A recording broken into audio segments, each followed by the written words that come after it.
اعوذ باللہ من الشیطان الرجیم بسم اللہ الرحمن الرحیم الحمد للہ رب العالمین الرحمن الرحیم والصلاة والسلام علی سید الانبیاء والمرسلین امام المتقین خاتم النبیین سیدنا و مولانا محمد وعلی آلہ و اصحابہ اجمعین۔ سورہ البقرہ کا تیسرا حصہ۔ اس حصے میں ایک آیت ایسی ہے جس کو عظیم تر آیت کہا گیا ہے، مسلم شریف کی حدیث ہے۔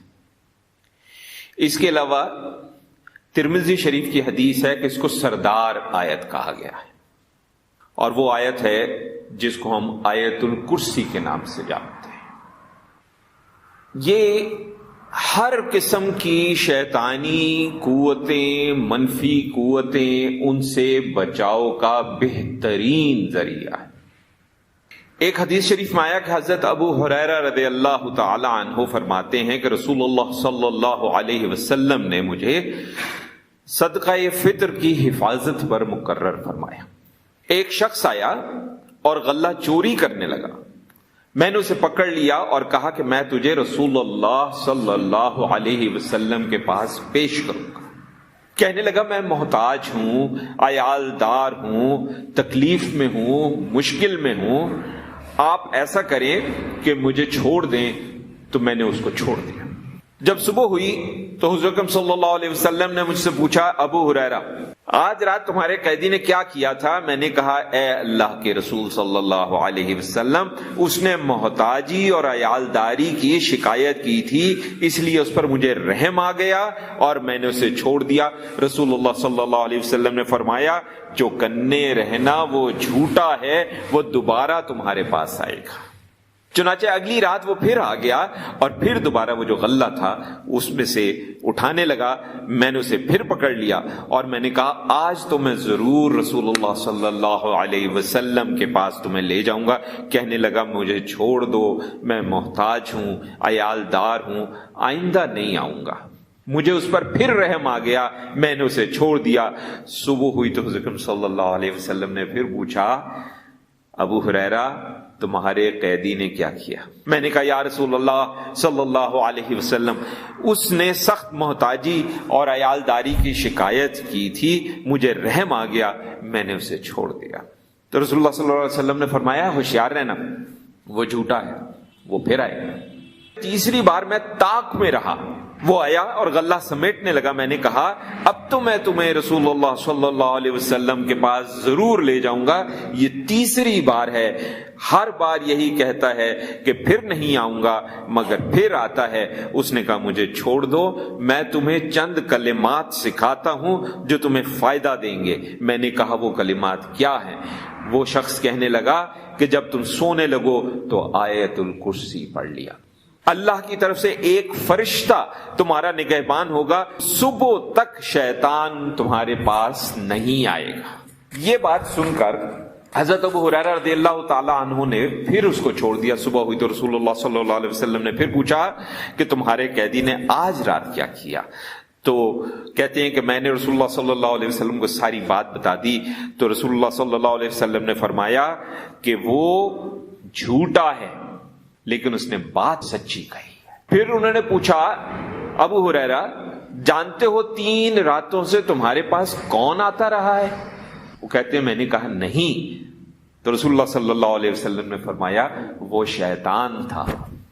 ایک تو ہمیں یہ بات پتہ چلی کہ احادیث مبارکہ سے اور معتبر روایات سے ہمیں یہ پتہ چلتا ہے کہ شیطان انسانی حالت میں آتا رہا ہے، انبیاء کے پاس بھی آتا رہا ہے، انبیاء کے جو اصحاب ہیں ان کے پاس بھی آتا رہا ہے، لیکن جیسا کہ اللہ تبارک و تعالیٰ نے جس وقت سجدے کا حکم دیا تھا تمام فرشتوں کو، اس وقت جب ابلیس جو ہے اس نے انکار کیا تو اللہ نے کہا تھا کہ میرے جو بندے ہیں وہ تمہارے بہکاوے میں نہیں آئیں گے، اس لیے یہ اپنی طرف سے جتنی بھی کوششیں کرتا رہا، لیکن اللہ کے بندے ظاہر انبیاء کرام علیہم السلام تو معصوم ہیں، ان کے پاس تو براہ راست اللہ تبارک و تعالیٰ کی طرف سے ہدایات ہوتی ہیں، لیکن اصحاب بھی اور اولیاء کرام بھی ان کو اتنی مضبوطی عطا فرمائی ہے کہ وہ شیطان کے بہکاوے میں نہیں آتے، اور اگر کبھی کوتاہی ہو جائے تو فوراً ندامت میں جاتے ہیں اور گڑ گڑاتے ہیں اور معافی طلب کرتے ہیں۔ اور اللہ تبارک و تعالیٰ، معتبر روایات سے پتہ چلتا ہے کہ اللہ تبارک و تعالیٰ خلوص کے ساتھ سچے دل سے توبہ کرنے والے کو، توبۃ النصوح کرنے والے کو اللہ تعالیٰ معاف فرما دیتا ہے، سوائے اس کے کہ اگر معاملہ حقوق العباد کا ہو۔ اچھا، یہ جو آیت ہے، اب ہمیں یہ پتا چلا کہ رات کو آیت الکرسی اگر پڑھ کر سو لیا جائے تو صبح تک اللہ تبارک و تعالیٰ فرشتے کو حفاظت پر مامور کر دیتے ہیں اور وہ ہماری حفاظت کرتا ہے۔ اس کے علاوہ صبح پڑھا جائے تو شام تک حفاظت ہوتی ہے، اور شام کو پڑھا جائے تو صبح تک حفاظت ہوتی ہے۔ یہ بھی ترمذی شریف کی حدیث ہے۔ ہر نماز کے بعد پڑھنا یہ جنت میں داخلے کی ضمانت ہے، اور یہ جو حدیث ہے ابن حبان میں بھی ہے اور نسائی الکبریٰ میں بھی ہے۔ حضور صلی اللہ علیہ وسلم کا فرمان ہے کہ صحابی کو انہوں نے کہا، ابا المنذر، کیا تمہیں معلوم ہے اللہ کی کتاب میں تمہارے پاس عظیم تر آیت کون سی ہے؟ تو میں نے کہا اللہ اور اس کے رسول جانتے ہیں صلی اللہ علیہ وآلہ وسلم۔ تو فرمایا، ابا المنذر، تم جانتے ہو کون سی آیت ہے اللہ کی کتاب میں جو عظیم تر ہے؟ تو کہتے ہیں، عرض کیا کہ اللہ لا الہ الا هو الحی القیوم۔ تو یہ جو صحابی ابا المنذر، یہ اصل میں ابی ابن کعب رضی اللہ تعالی عنہ ہیں، اور ابی ابن کعب رضی اللہ تعالی عنہ مفسر صحابہ میں سے ہیں۔ تو حضور اکرم صلی اللہ علیہ وسلم نے، صحابی کہتے ہیں کہ اپنا ہاتھ میرے سینے پہ مارا اور فرمایا، ابا المنذر، تمہیں یہ علم مبارک ہو، خوشگوار ہو۔ پھر ایک اور حدیث میں آیا کہ ہر چیز کی ایک کوہان ہوتی ہے، قرآن کی کوہان جو ہے، یعنی جو چوٹی ہے، وہ سورہ البقرہ میں اس کی ایک آیت ہے جو قرآن کی سب آیتوں کی سردار ہے، وہ آیت یہ آیت الکرسی ہے۔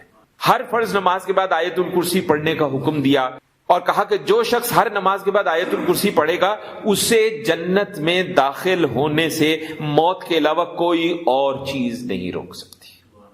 اور سونے سے پہلے کی تو بات پہلے ہی عرض کر دی، یہ صحیح بخاری میں بھی حدیث موجود ہے کہ جو شخص رات کو سوتے وقت آیت الکرسی پڑھتا ہے، اللہ کی جانب سے اس پر ایک محافظ مقرر کر دیا جاتا ہے، چنانچہ شیطان طلوع فجر تک اس کے قریب نہیں آ سکتا۔ اچھا، اب اس میں یہ جو جنت میں داخلے والی حدیث ہے، اس پہ میں چند باتیں عرض کر دوں۔ چونکہ میں نے عرض کیا کہ ہمیں آسان راستے تلاش کرنے کی بڑی عادت ہے اور شارٹ کٹس کی ہمیں بڑی خواہش رہتی ہے، اس کا یہ مطلب پھر وہی مشروط غیر مشروط والی بات، اس کا مطلب یہ نہیں ہے کہ میں یہ کام تو کروں اور ویسے میں دھوکہ بھی دوں، میں جھوٹ بھی بولوں، میں خدا نخواستہ گناہ کبیرہ میں بھی مبتلا ہو جاؤں، میں خدا نخواستہ اللہ کی مخلوق کو شدید اذیت بھی پہنچاؤں، اور پھر میں کہوں کہ چونکہ اللہ کے حبیب صلی اللہ علیہ وسلم نے یہ فرمایا ہے اس لیے میری تو جنت پکی ہے اور موت کے بعد فوری طور پہ میں جنت میں پہنچ جاؤں گا۔ ہمارا مسئلہ یہ ہے کہ ہم حدیث جب لیتے ہیں نا تو اپنے مطلب کی حدیث تو لے لیتے ہیں، لیکن باقی جو احادیث مبارکہ ہیں ان کو ہم چھوڑ دیتے ہیں، جن سے ہمیں پتہ چلتا ہے کہ بھئی اس میں تو ہماری پکڑ بھی ہو سکتی ہے۔ اس طرح تو پھر ایک سے زیادہ حدیث موجود ہیں جس کا مفہوم کچھ یوں ہے کہ جس نے لا الہ الا اللہ کہا اس پہ جہنم کی جو آگ ہے وہ اثر نہیں کرے گی۔ لیکن اس کا کیا یہ مطلب ہے کہ ہم سارا دن لا الہ الا اللہ کرتے رہیں، لوگوں کے ساتھ دھوکہ دیتے رہیں، جھوٹ بولتے رہیں، کم تولتے رہیں اور پوری قیمت پر خراب مال بیچتے رہیں، اور پھر بھی ہم کہیں کہ اس حدیث کے مطابق ہمیں جہنم کی آگ جو ہے وہ نہیں چھوئے گی؟ قرآن مجید ہی کے اندر بنی اسرائیل کو اللہ تبارک و تعالیٰ نے بڑا واضح طور پہ کہا تھا کہ کیا تم اس کلام کی کچھ باتوں کو قبول کرتے ہو اور کچھ باتوں کو چھوڑ دیتے ہو؟ جب ہم کہتے ہیں کہ لا الہ الا اللہ جس نے پڑھا اس پہ آگ اثر نہیں کرے گی، تو خالی زبان سے پڑھنا نہیں ہوتا ہے، اس کے مطابق اپنی زندگی کو ڈھالنا ہوتا ہے۔ ہم نے سمجھا کہ جہاں پڑھا ہے وہاں بس پڑھا ہے۔ اللہ کا فضل جو ہے نا اس کو دعوت دینی پڑتی ہے۔ ایک قصہ شاید میں نے پہلے بھی عرض کیا ہو، ایک محدث گزرے ہیں، وہ حدیث ساری عمر انہوں نے پڑھی، پڑھائی، سیکھی، سکھائی، تو انتقال ہو گیا تو ان کے شاگرد کو خواب میں نظر آئے. انہوں نے پوچھا کہ جناب آپ کا کیا معاملہ ہوا؟ تو محدث نے فرمایا کہ بھی میری بخشش ہو گئی الحمدللہ. تو اس نے شاگرد نے کہا کہ جناب وہ تو ہونا ہی تھا، آپ تو محدث ہیں، آپ نے ساری عمر حدیث لکھی، حدیث سکھائی، حدیث پڑھائی، آپ کی تو بخشش ہو ہی جانی تھی. انہوں نے کہا نا نا نا، میری بخشش اس بات پر نہیں ہوئی ہے. میں ایک دفعہ قلم دوات میں ڈال کے لکھنے لگا تو اوپر سیاہی کا بلبلہ تھا اور ایک مکھی آ کے وہاں بیٹھ گئی، وہ اس بلبلے سے پینے لگی. میرے دل میں بات یہ آئی کہ شاید اس کو پیاس لگی ہوئی ہے، اگر میں نے قلم ہلا دیا تو وہ آدھی پیاس کے ساتھ اٹھ جائے گی. میں نے قلم وہیں پہ روک لیا، لکھا نہیں. میرے اللہ نے اس مکھی پہ میرے کیے ہوئے اس عمل پہ مجھے بخش دیا. اللہ کے فضل کو دعوت دینی پڑتی ہے، ہمارا کوئی نہ کوئی کام. کیونکہ اگر ہم وہ حدیث کا بالکل ظاہری معنی لے لیں، یا قرآن کی آیات کا بالکل ظاہری معنی لے لیں کہ جو یہ کرے گا اس کو یہ مل جائے گا، جو یہ کرے گا اس کو یہ مل جائے گا، لیکن اس کے ساتھ جو دوسری حدیث ہے ان کو ہم چھوڑ دیں تو پھر پوری تصویر مکمل نہیں ہوتی. آیت الکرسی کو اگر سمجھ کے پڑھیں تو آپ دیکھیں گے کہ آپ کے مزاج میں تبدیلی آنی شروع ہو جائے گی اور آپ اس راستے پہ چلنے کی کوشش کریں گے جو اللہ چاہتا ہے کہ ہم جس راستے پہ چلیں. اس کے علاوہ نماز کے بعد جب آیت الکرسی پڑھتے ہیں تو اس نماز سے اگلی نماز تک بھی ہماری حفاظت ہوتی ہے. اس کے علاوہ کچھ باتیں جو تجربے سے اور بزرگان دین علیہم الرحمہ کی جو تعلیمات ہیں ان سے ہمارے سامنے آتی ہیں، اس میں اس قسم کی باتیں بھی شامل ہیں. اللہ کی قوت اور قدرت کا اس کے اندر مظاہرہ کیا گیا ہے، اس کی تعلیم دی گئی ہے، اس کے بارے میں بتایا گیا ہے. اور ہر قسم کی بیماریوں کا علاج ہے یہ، چاہے ذہنی بیماری ہو، چاہے جسمانی بیماری ہو، چاہے روحانی بیماری ہو. امام غزالی رحمۃ اللہ علیہ نے ایک بڑا دلچسپ قصہ بیان کیا ہے. انہوں نے جن کا نام لیا ان کے ساتھ رضی اللہ تعالی عنہ لکھا ہے، لیکن میں پہلے عرض کر دوں کہ یقین سے میں کچھ نہیں کہہ سکتا کہ یہ صحابی ہیں یا کوئی اللہ کے ولی ہیں. اس کی وجہ یہ ہے کہ تاریخ کے اندر ہم لوگ یہ علیہ السلام ہو گیا، رضی اللہ تعالی عنہ ہو گیا، گو کہ میں خود میری عادت ہے اور میں یہی تعلیم دیتا ہوں کہ انبیاء کے ساتھ علیہ السلام لگائیں، صحابہ کے ساتھ رضی اللہ تعالی عنہ لگائیں، اولیاء کرام اور ائمہ کرام کے ساتھ رحمت اللہ علیہ لگائیں، لیکن یہ لازم نہیں ہے. ہماری جو کتب ستہ ہیں جن کو صحاح ستہ کہتے ہیں، جس میں امام بخاری رحمۃ اللہ علیہ جیسی شخصیت شامل ہیں، ہماری کتب ستہ کے اندر علیہ السلام حضرت علی کے لیے بھی استعمال ہوا ہے، حضرت فاطمہ کے لیے بھی استعمال ہوا ہے، امام حسین رضی اللہ تعالی عنہ کے لیے بھی استعمال ہوا ہے، اور یہ ہمارے محدثین ہیں. اسی طرح امام طحاوی رحمۃ اللہ علیہ بہت بڑی شخصیت ہیں. جو فقہ الحنفیہ ہے اس کے اندر تو ان کی حیثیت جو ہے وہ امام کی سی ہے، لیکن عقیدے کے معاملے میں ان کا جو عقیدہ ہے وہ دوسرے مکاتب فکر بھی بیان کرتے ہیں، پڑھتے ہیں اور پڑھاتے ہیں. میں نے خود ان کے عقیدہ طحاویہ کی شرح کئی مکاتب فکر کے علماء کی لکھی ہوئی پڑھی ہے الحمدللہ. ایسی شخصیت ہے. انہوں نے اپنے عقیدے کے شروع ہی کے اندر امام ابو حنیفہ رحمۃ اللہ علیہ، امام ابو یوسف رحمۃ اللہ علیہ، امام محمد رحمۃ اللہ علیہ کے لیے رضوان اللہ تعالی علیہم اجمعین لکھا ہے، کیونکہ یہ ساری دعائیں ہیں. لیکن میں نے عرض کیا کہ میں یہی تعلیم کرتا ہوں کہ آپ اس میں غلط فہمی نہ رہے، اس لیے نبیوں کے ساتھ علیہ السلام لگائیں، صحابہ کے ساتھ رضی اللہ تعالیٰ عنہ لگائیں، اولیاء کے ساتھ رحمۃ اللہ علیہ لگائیں، لیکن جنہوں نے لگایا ہے ان کا رد نہیں ہے، ان کو ہم غلط نہیں کہتے. تو امام غزالی رحمۃ اللہ علیہ نے قصہ بیان کیا، جن کا قصہ بیان کیا ان کے ساتھ انہوں نے رضی اللہ عنہ لکھا ہے، لیکن میں نے عرض کیا مجھے نہیں پتا کہ وہ صحابی ہیں یا کوئی اللہ کے ولی ہیں. کہتے ہیں کہ جو وہ کسی جگہ گئے تو وہاں پہ ان کو رات گزارنے کے لیے کوئی جگہ نہ ملی، تو کسی نے کہا کہ فلاں ایک مکان ہے، وہ مکان خالی پڑا ہے لیکن اس میں جنات کا بسیرا ہے، اگر آپ رہ سکتے ہیں تو آپ وہاں چلے جائیں. یہ وہاں چلے گئے تو کچھ دیر بعد ان کو عجیب و غریب قسم کی کچھ معاملات جو ہے وہ پیش آئے. انہوں نے آیت الکرسی پڑھنا شروع کی. پہلا حصہ جب پڑھا اللہ لا الہ الا هو الحی القیوم، تو ان کو آواز آئی اللہ لا الہ الا هو الحی القیوم. اب وہ پڑھتے جا رہے ہیں اور ساتھ میں ایک آواز آ رہی ہے جو ساتھ ساتھ پڑھتا آ جا رہا ہے، اور جبکہ وہاں کوئی نہیں ہے تو ظاہر ہے کہ کون پڑھ رہا تھا، قوم جناتی کے لوگ تھے. لیکن جیسے جیسے آیت الکرسی پڑھتے گئے اور وہ ساتھ ساتھ پڑھتا گیا، اور ان کو معلوم ہو رہا تھا کہ جیسے ایک ہوتا ہے نا طنز میں پڑھتا ہے، کوئی مذاق میں پڑھتا ہے، وہ اس طرح سے ساتھ میں پڑھ رہا تھا، کوئی شیطانی جن تھا. تو جیسے جیسے وہ پڑھتے جا رہے تھے ویسے ویسے اب وہ ضدی بھی تھا، بجائے بھاگنے کے اس نے وہاں پہ رہنا جو ہے وہ مناسب سمجھا، لیکن اس کی آواز آہستہ آہستہ دھیمی ہوتی چلی. جب آخری حصے پہ آئے وَلَا يَئُودُهُ حِفْظُهُمَا وَهُوَ الْعَلِيُّ الْعَظِيمُ، آواز بند ہو گئی. جیسی آواز بند ہوئی تو آپ نے پھر اس حصے کی تھوڑی سی تکرار کی. جب بالکل خاموشی ہو گئی تو پھر آپ سو گئے. صبح اٹھے تو روشنی میں دیکھا کہ قریب راکھ کا ڈھیر پڑا ہوا تھا. تو ہمارے ائمہ نے، ہمارے بزرگان دین نے علیہم الرحمہ، جہاں احادیث مبارکہ کی روشنی میں ہمیں بتایا کہ یہ حفاظت کرتی ہے ہماری، فرشتے اللہ تبارک و تعالیٰ جو ہے وہ مامور کر دیتا ہے حفاظت کے لیے، وہاں انہوں نے ہمیں یہ بھی سبق دیا. یہ وہ آیت ہے جو ضدی اور شیاطین جنات کو جلا کر راکھ کر دیتی ہے. اب آپ کے پاس نسخہ آ گیا. آیت الکرسی صحیح مخارج کے ساتھ، صحیح تلفظ کے ساتھ سیکھیں، اپنے بچوں کو سکھائیں، اپنی بچیوں کو سکھائیں، اپنے گھر کی عورتوں کو سکھائیں. ان کو گھر سے نکلتے ہوئے پڑھنے کی عادت ڈالیں، ان کو رات سوتے ہوئے پڑھنے کی عادت ڈالیں، ان کو صبح اٹھنے کے بعد پڑھنے کی عادت ڈالیں.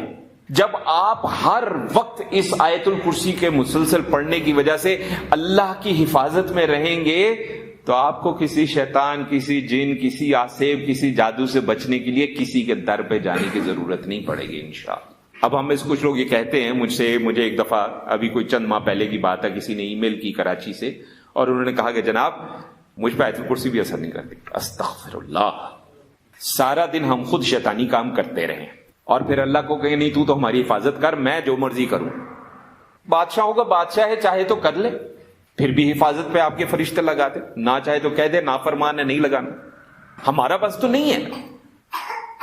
پھر ہم غلط پڑھتے ہیں. کیا ہم بھروسے، یقین اور ایمان کے ساتھ پڑھتے ہیں؟ ہمیں کئی بار ایسے لوگ ملے وہ کہتے ہیں کہ جناب اچھا آپ بتائیں جی، ہم ذرا ٹیسٹ کرتے ہیں کہ اثر ہوتا ہے کہ نہیں ہوتا. انا للہ و انا الیہ راجعون. اللہ کے نبی نے کہہ دیا کہ حفاظت ہے اور تمہاری یہ اوقات ہے کہ تم ٹیسٹ کرو گے. استغفر اللہ. اللہ تعالیٰ نے ایسے ایسے ہمیں تحفے دیے ہیں، ایسے ایسے انعامات دیے ہیں. اللہ کے حبیب صلی اللہ علیہ وسلم نے ایسے ایسے ہمیں خزانے جو ہیں کھول کے پیش کر دیے ہیں، اور ہم ہیں کہ ان خزانوں کو چھوڑ کر کبھی یہاں کبھی وہاں کبھی وہاں پھرتے ہیں. بزرگوں کے پاس جائیں. میں بار بار ایک بات کہتا ہوں، بزرگوں کے پاس جائیں اصلاح احوال کے لیے، تزکیہ نفس کی رہنمائی کے لیے، ان کی صحبت کے لیے، علم حاصل کرنے کے لیے. اور یہ بھی علم ہی حاصل ہو رہا ہے. کیا آپ کو پتا چلا کہ یہ سورہ ایک ایسی سورہ ہے جو ہر قسم کے مسائل کا حل ہے. اور ایک اور جو ہم غلطی کرتے ہیں وہ یہ کرتے ہیں، ہم نے کہا جی یہ سورہ ہمارے مسائل کا حل ہے، قرآن پڑھنا چھوڑ دیتے ہیں، یہ سورہ بس پڑھنا شروع کر دیتے ہیں. قرآن کا حق دیے بغیر پھر وہی بات ہے، اللہ چاہے قبول کر لے چاہے نہ قبول کرے، اس پہ کوئی زور تو نہیں. ایمان کی مضبوطی لازم. اللہ تعالی ہمیں توفیق دے، اذن دے. اس کے علاوہ آپ دوستوں کے لیے یہ ہم نے مسنون اذکار کا ایک یہ صفحہ ہم نے انتظام کیا ہے، آپ ضرور لے لیجئے گا. ان صورتوں کو، ان آیات کو، ان دعاؤں کو یاد کر لیں. احادیث مبارکہ کی روشنی میں یہ اکٹھی کی گئی ہیں، اور بتایا گیا ہے کہ ایک دفعہ صبح پڑھ لیں، شام تک ہر قسم کے جو مشکلات ہیں ان سے آپ حفاظت میں رہیں گے. اور شام کو پڑھ لیں تو صبح تک آپ رہیں گے. ہاں اگر کوئی چاہے کہ میں ہر نماز کے بعد پڑھ لوں تو بھی اس میں بھی کوئی حرج نہیں ہے.